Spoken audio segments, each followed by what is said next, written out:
Brody, you have had one heck of a year. You won an Olympic medal, you got married, you just got a new dog.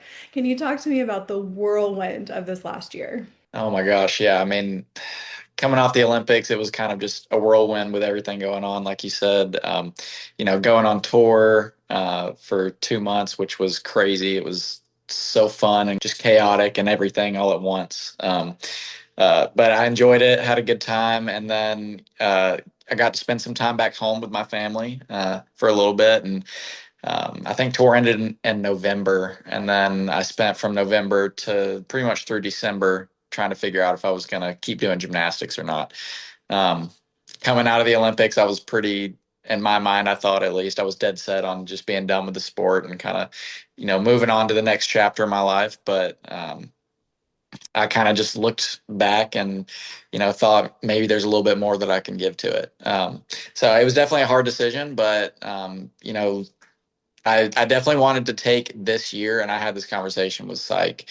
I wanted to take this next year to focus on my marriage, like getting married, Serena moving down here, or move like just moving in together in general, and then my honeymoon. I wanted that to be the priority and the focus for this year. So that's kind of what it's been this year, and it's been crazy. I mean, planning a wedding is insane, by the way. Um, which I don't even know why I'm saying that because I really didn't do anything. It was mostly Serena. So, and she's over there laughing right now. I want to know did Serena get final approval on you wearing that belt buckle from your vacation? So she was not a big fan of it, but I told her that was my one thing that I had to have. That was my one thing. So it had to happen. That was what I wanted, and that was the one thing I got. So I'm very happy that I got to do that. Do you find that with having gotten married and getting to go to Alaska and have that time for relaxation, has it allowed you a different perspective on work-life balance between being in the gym and being outside the gym that you didn't have before?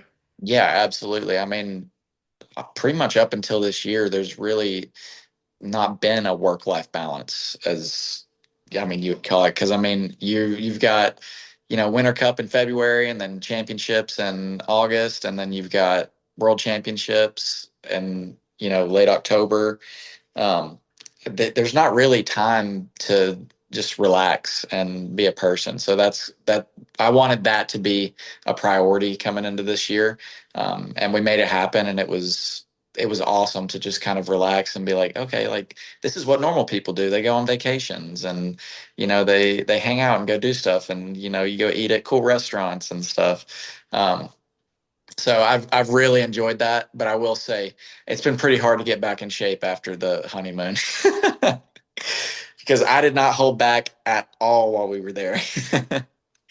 Reese McClanagan has talked about that a lot after he won the gold medal on pommel horse, that he took this month off of vacation and he spoke about he even really struggled with getting his air awareness back. Is that anything that you also struggled with, or what was the most difficult thing that you found coming back from that vacation?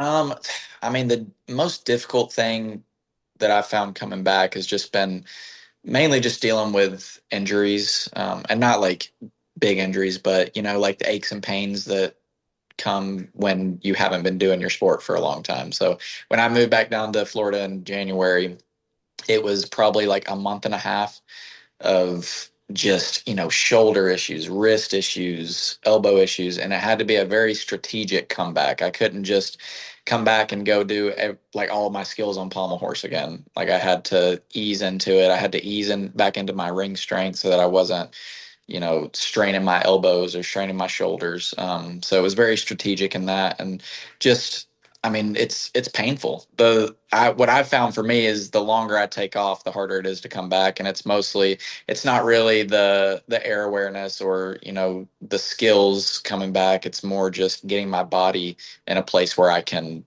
do gymnastics the way I was doing it before. Is coming back from those injuries and starting training in January, is that what went into your decision to compete for events rather than where we typically see you in the all around?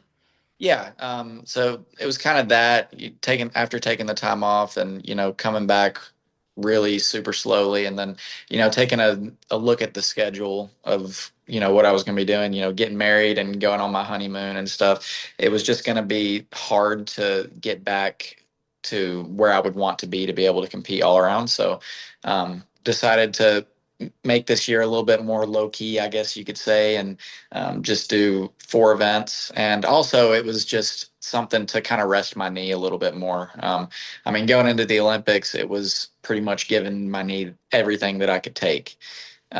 And to have a little bit of downtime and then to use this year to not really, pound on floor and vault, I think in the long run is going to help for sure. One of the things that I'm most curious about with this year is you got the opportunity to commentate for ESPN at the Oh, yeah. championships. And one of the things we often hear from athletes is they don't necessarily like how they're being portrayed or being talked about. And I'm curious what your perspective is as a competing athlete who's also commentating. Like, how did that perspective play into how you were talking about the athletes and their performance? Yeah. Well, I will say commentating is a lot harder than I thought it was going to be. But I enjoyed it. I thought it was a blast. And I had, Bart Connor beside me, who's phenomenal, and he kind of helped lead the way. There were a few times where I can remember I just kind of got stuck and I had no clue what to say. And, you got the headset on and the producers are in your ear, like, come on, Brody, talk, talk, talk. And I'm just frozen. But Bart would keep it going for me. Um, so yeah, he was awesome. But yeah, I mean, my job when I was commentating was pretty much just talking about the gymnastics that was being done, and I tried to do that as much in a positive light as I could. And I mean, the guys at NCAA's crushed it. Everyone there just had phenomenal meets, it seemed like. I mean, I could only see what basically was on TV. I couldn't watch the meet like I was in the stands. So, I mean, it's easy to talk good about people when they're just, killing the routines and crushing it. And it was, on top of that, it was probably one of the most cool NCAA experiences for me because I wasn't competing in it. And I was there firsthand. And I mean, it was a phenomenal competition. I mean, it was just head to head with Michigan and Stanford. And um, I mean, it was probably one of the coolest things that I've ever done was being able to commentate that. So I really enjoyed it. Now, one of the things that you have been teasing on social media is this high bar routine. Yes, I'm usually not one to show what I'm doing in the gym. I've been trying to do a little bit better posting on Instagram, just keep everybody somewhat in the loop, but the high bar routine is still under the wraps, so can't talk about the full thing yet. Can we confirm or deny that the difficulty score makes you eligible for automatic selection for the World Championships? It would be six Yes. five. 6'5", right? Then yes. Okay, you heard it here first. No kidding.